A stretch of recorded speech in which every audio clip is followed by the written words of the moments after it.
Innal hamdalillah nahmaduhu wa nasta'inuhu wa nastaghfiruhu wa natubu ilayhi wa na'udzu billahi min shururi anfusina wa min sayyiati a'malina. May yahdihillahu fala mudilla lahu wa may yudlil fala hadiyalah. Wa ashhadu an la ilaha illallah wahdahu la syarikalah wa ashhadu anna Muhammadan 'abduhu wa rasuluhu la nabiyya ba'dah.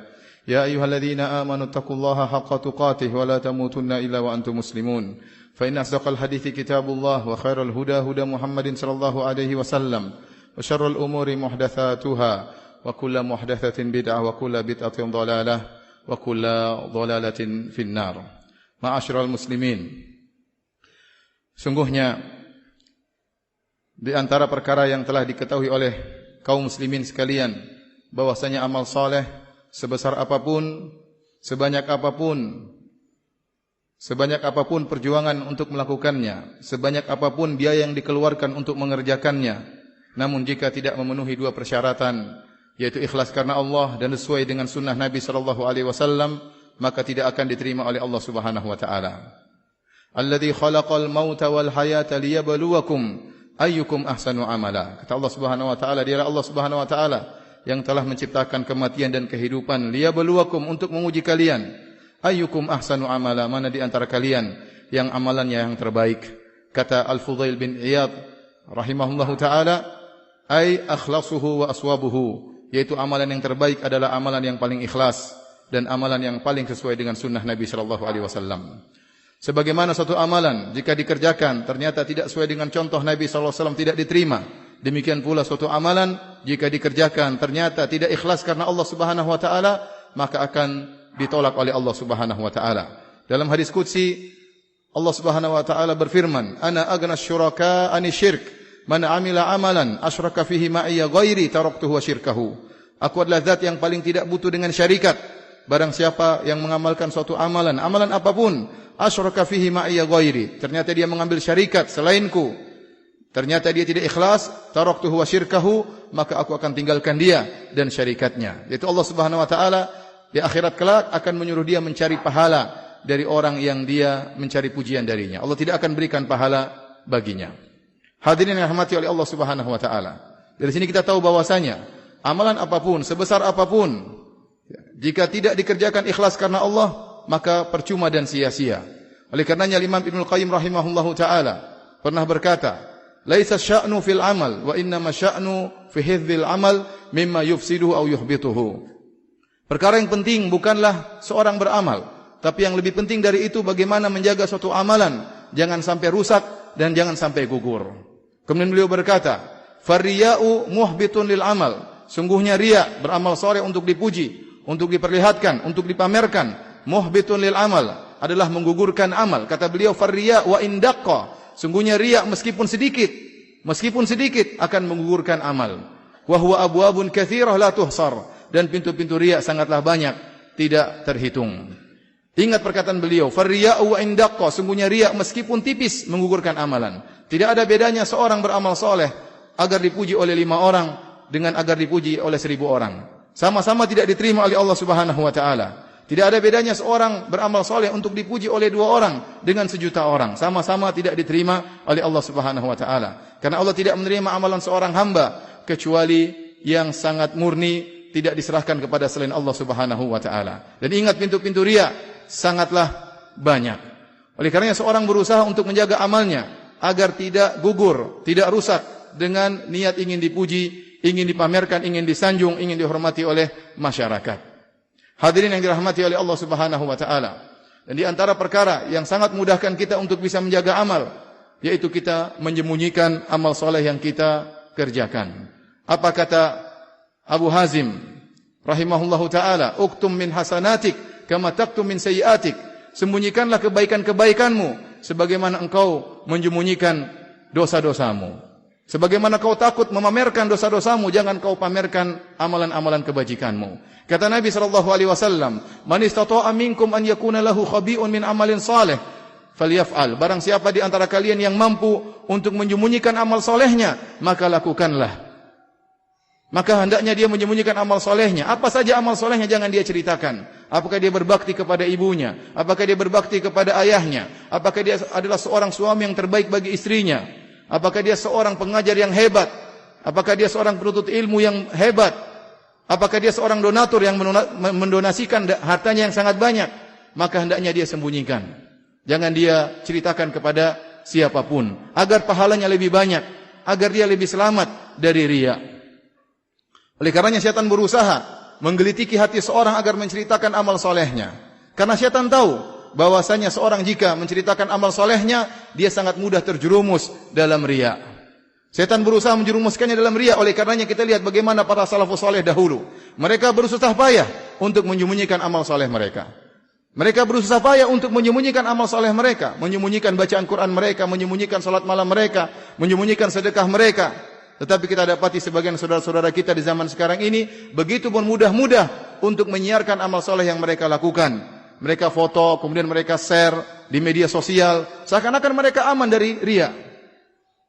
Kalaupun seorang tidak terjerumus dalam riya dengan men-share amal soleh yang dia lakukan, maka dia akan terjerumus dalam perkara yang lain, yaitu pahalanya akan berkurang.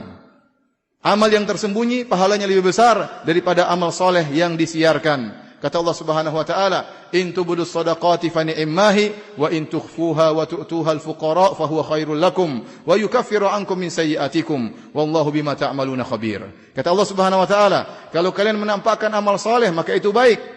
Tapi kalau kalian menyembunyikannya, lantas kalian berikan kepada fuqara, kepada fakir miskin, maka lebih baik bagi kalian. Dan niscaya Allah akan mengampuni dosa-dosa kalian.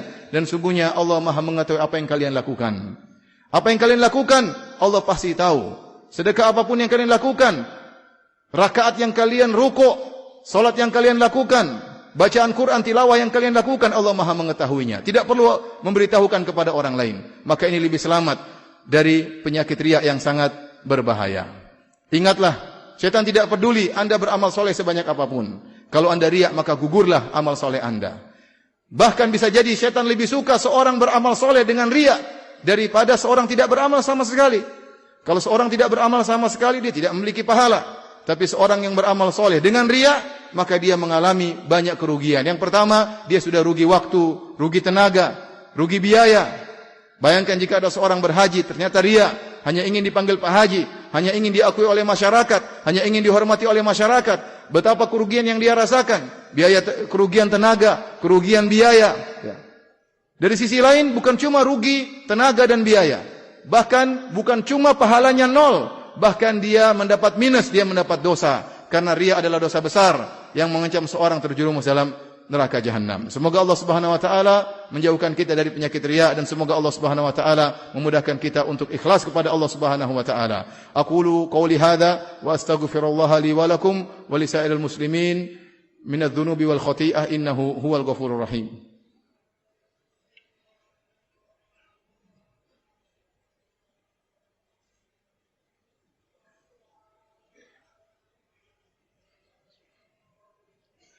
Alhamdulillahi ala ihsanih wa syukru lahu ala taufiqihi wa amtinanih wa asyhadu an la ilaha illallah wahdahu la syarika lahu ta'ziman li sya'nih wa asyhadu anna Muhammadan abduhu wa rasuluhu da'ila ridwanih. Allahumma salli alaihi wa ala alihi wa ashabi wa ikhwanih. Hadirin sidang salat Jumat yang dirahmati oleh Allah Subhanahu wa taala. Ada perkara yang lebih berbahaya dari sekedar riya, yaitu riya bercampur dengan kedustaan. Al-Fudail bin Iyad rahimahullah pernah berkata, "Adraktun nas kanu yura'una bima ya'malun, fasarul yawma yura'una bima la ya'malun." Aku mendapati orang-orang yang mereka dahulu riya dengan apa yang mereka lakukan. Namun sekarang aku dapati orang-orang yang mereka riya dengan apa yang tidak mereka lakukan. Mereka ingin dipuji dengan yang tidak mereka lakukan. Kalau seorang ingin dipuji dengan yang dia lakukan itu adalah riya dan berdosa, apalagi ingin dipuji dengan apa yang tidak dia lakukan. Dan ini adalah sifat-sifat orang munafik dan sifat orang-orang Yahudi. Allah Subhanahu wa taala menyebutkan dalam Al-Qur'an, "Wa yuhibbuna an yuhmadu bima lam yaf'alu." Yaitu mereka suka ingin dipuji dengan apa yang tidak mereka kerjakan. Barang siapa yang kembali kepada buku-buku tafsir, maka dia akan dapati para ulama tafsir menyebutkan sebab turun ayat ini kembali kepada salah satu di antara dua kelompok, yaitu sifat-sifat Yahudi ataupun sifat-sifat orang munafik. Ingin dipuji dengan apa yang dia tidak lakukan. Oleh karenanya Nabi SAW mengecam hal ini. Beliau mengatakan, "Al-mutasyabbi' bima lam yu'tah kalabisi thawbai zur." Sungguhnya seorang yang bergaya dengan apa yang dia tidak miliki, maka dia seakan-akan menggunakan dua pakaian kedustaan. Di antara tafsiran para ahli hadis, yang dimaksud dengan dua pakaian kedustaan, yaitu dia berdusta kepada dirinya dan dia berdusta kepada orang lain. Dia mengesankan bahwasanya dia adalah seorang dai, ternyata dia bukan seorang dai. Dia mengesankan bahwasanya dia hafal Quran, ternyata dia tidak hafal Quran. Dia mengesankan kepada masyarakat seakan-akan dia donatur, ternyata dia hanyalah menyalurkan, bukan donaturnya. Dia mengesankan kepada orang lain amal soleh, seakan-akan dia seorang yang berbakti kepada orang tuanya, ternyata dia tidak berbakti kepada orang tuanya. Maka dia berdusta kepada dirinya dan berdusta kepada orang lain. Di antara tafsiran para ahli hadis, maknanya adalah dia menggabungkan antara riya dengan dusta.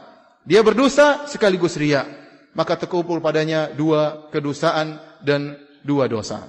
Maka seorang berhati-hati, jangan sampai dia riya, apalagi riya dengan perkara yang tidak dia lakukan, mengesankan kepada masyarakat apa yang tidak dia kerjakan, pencitraan yang tidak pada tempatnya, maka ini dibenci dalam syariat. Rasulullah SAW juga bersabda dalam Sahih Muslim, "Man idda'a da'watan kadzibah liyatakatsara biha, falam yazidhu Allahu biha illa qillatan." Kata Nabi SAW, barang siapa yang menyuruh suatu seruan dusta, mengaku-ngakui suatu pengakuan dusta, agar diakui, dianggap banyak, memiliki sesuatu yang tidak dia miliki, maka Allah tidak akan menambah baginya kecuali semakin sedikit. Suatu saat Allah akan mengungkap kebohongannya tersebut. Kalau tidak diungkap di dunia, maka Allah akan ungkap di akhirat kelak. Waliyadzubillah. Inna Allaha malaikatahu yusalluna 'alan nabi ya ayyuhalladzina amanu sallu 'alaihi wa sallimu taslima. Allahumma salli 'ala Muhammad wa 'ala ali Muhammad kama sallaita 'ala Ibrahim wa 'ala ali Ibrahim innaka Hamidum Majid. Wa barik 'ala Muhammad wa 'ala ali Muhammad kama barakta 'ala Ibrahim wa 'ala ali Ibrahim innaka Hamidum Majid. Allahumma ighfiril muslimina wal muslimat والمؤمنين والمؤمنات الأحياء منهم والأموات إنك سميع قريب مجيب دعوات ويا قاضي الحاجات اللهم آت نفوسنا تقواها وزكها أنت خير من زكاها أنت وليها ومولاها اللهم أصلح ولاة أمورنا اللهم أصلح ولاة أمورنا اللهم أصلح ولاة أمورنا اللهم ولي على المسلمين خيارهم اللهم ولي على المسلمين خيارهم اللهم ولي على المسلمين خيارهم اللهم اجعل هذا البلد آمنا مطمئنا رخاء وسائر بلاد المسلمين ربنا آتنا في الدنيا حسنة وفي الآخرة حسنة وقنا عذاب النار وأقيموا الصلاة